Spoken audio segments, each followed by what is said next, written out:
Genocide या नस्ल कुशी क्या है? किसी मुल्क या कौम के लोगों की एक बड़ी तादाद को कत्ल करना ताकि उस मुल्क या कौम को तबाह बर्बाद किया जा सके, इसे नस्ल कुशी कहा जाता है। ऐसी नस्ल कुशी दुनिया के मुख्तलिफ मुल्कों में पहले की जा चुकी है। हम उनमें से कुछ पर यहाँ बात करेंगे और फिर आखिर में इस बात पर भी चर्चा करेंगे कि जहां भी ऐसी किसी नस्ल कुशी का खतरा हो तो वहां इसको रोकने के लिए क्या कुछ किया जा सकता है। जर्मनी नस्ल कुशी, इसे होलोकॉस्ट भी कहा जाता है। हिटलर के राज में जर्मनी में 60 लाख से ज्यादा लोगों, खास तौर से यहूदियों को खत्म करने की बड़ी प्लानिंग की गई।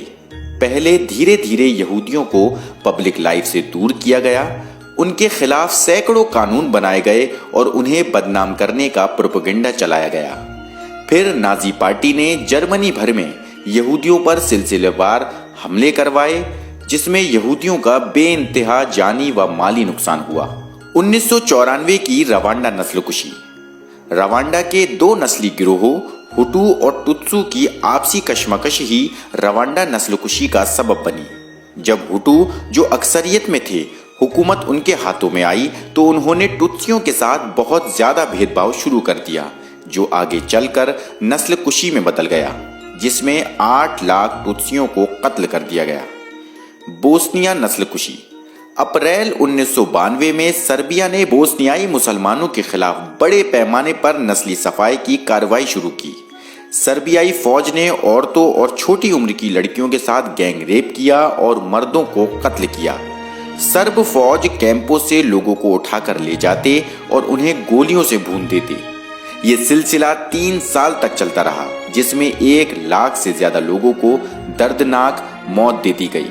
याद रहे कि नस्ल कुशी अचानक शुरू नहीं होती, बल्कि ये एक लंबा सिलसिला होता है, जैसा कि जर्मनी, रवांडा, बोस्निया और म्यांमार में हमने देखा। ठीक इसी तरीके से आरएसएस और उससे जुड़ी तंजीमें भारत में मुसलमानों और दूसरी अक़लियतों के खिलाफ नफरत का माहौल तैयार कर रही हैं। इंटरनेशनल इदारे जेनोसाइड वॉच ने नस्ल कुशी के 10 स्टेज बताए हैं। क्लासिफिकेशन यानी दर्जाबंदी, सिंबलाइजेशन यानी अलामत बंदी, डिस्क्रिमिनेशन यानी भेदभाव, डीह्यूमनाइजेशन यानी गैर इंसानी बर्ताव, ऑर्गेनाइजेशन यानी लोगों को मुनज़्ज़म करना, पोलराइजेशन यानी नफरत की बुनियाद पर बंटवारा, प्रिपरेशन यानी तैयारी, प्रोसिक्यूशन यानी जुल्म व ज्यादती, एक्सटर्मिनेशन यानी खात्मा और डिनायल यानी सबूतों को मिटाते हुए जुर्म से इनकार। भारत में इनमें से 8 स्टेज पूरे हो चुके हैं। आरएसएस का क़याम भारत को एक हिंदू राष्ट्र बनाने के मकसद के साथ हुआ। आरएसएस के बानी हिटलर और नाज़िज़्म की तारीफ करते हैं और उन्होंने बड़ी चालाकी से भारतीयता को हिंदू कल्चर का नाम दे दिया। हिंदू कल्चर को फॉलो ना करने वाली आबादी यानी मुसलमानों, ईसाइयों और कम्युनिस्टों को आरएसएस ने विदेशी का नाम दिया। आरएसएस ने उन्हें अंदरूनी दुश्मन करार दिया।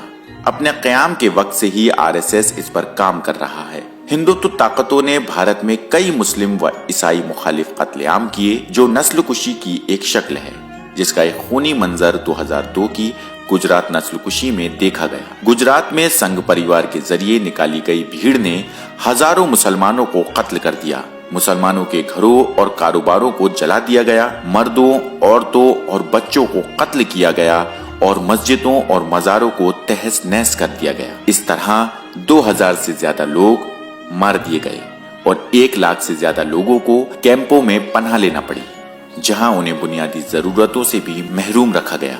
भारतीय मीडिया दिन रात नफरत फैलाकर लोगों को बांटने में लगी है ताकि हुक्मरान ताकतों की हुकूमत चलती रहे। सियासी लीडर मुसलमानों के पहनावे, कल्चर और दूसरी चीजों को गलत तरीके से पेश करके गैर मुसलमानों की नजर में उनकी तस्वीर खराब करने में लगे हैं। यहाँ तक कि होम मिनिस्टर और पीएम भी खुलेआम ऐसी बातें करते नजर आते हैं। इसके अलावा आरएसएस गांव-गांव में खुफिया कैंप चलाकर हिंदू नौजवानों और बच्चों के दिलो दिमाग में नफरत का जहर घोल रहा है। 2014 में इनकी हुकूमत बनाने के बाद से बहुत सी हिंदुत्व तंजीमों ने खुलेआम मुसलमानों की सफाई की दावत देनी शुरू कर दी है।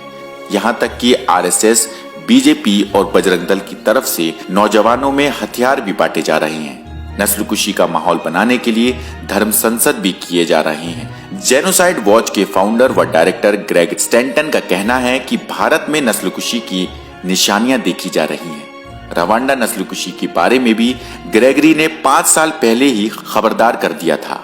भारत के मौजूदा हालात में हमारी जिम्मेदारियां क्या बनती हैं ताकि हम अपने दस्तूरी हुकूक की हिफाजत कर सकें और एक इज्जत की जिंदगी जी सकें। हमारी तैयारियां क्या हैं? हमारी मुस्लिम जमातों और तंजीमों की क्या तैयारियां हैं? मस्जिद कमेटियां, उलमा और समाजी तंजीमें कितनी तैयार हैं? हमें ये सवाल खुद से पूछना चाहिए कि इन हालात के लिए हम कितने तैयार हैं। अगर हम ये जिम्मेदारी नहीं लेंगे तो हमारे हालात भी जर्मनी के यहूदियों, रवांडा के टुत्सियों, बोस्निया के मुसलमानों और म्यांमार के रोहिंग्या मुस्लिमों से अलग नहीं होंगे। अब सवाल ये है कि नस्लकुशी को रोका कैसे जाए।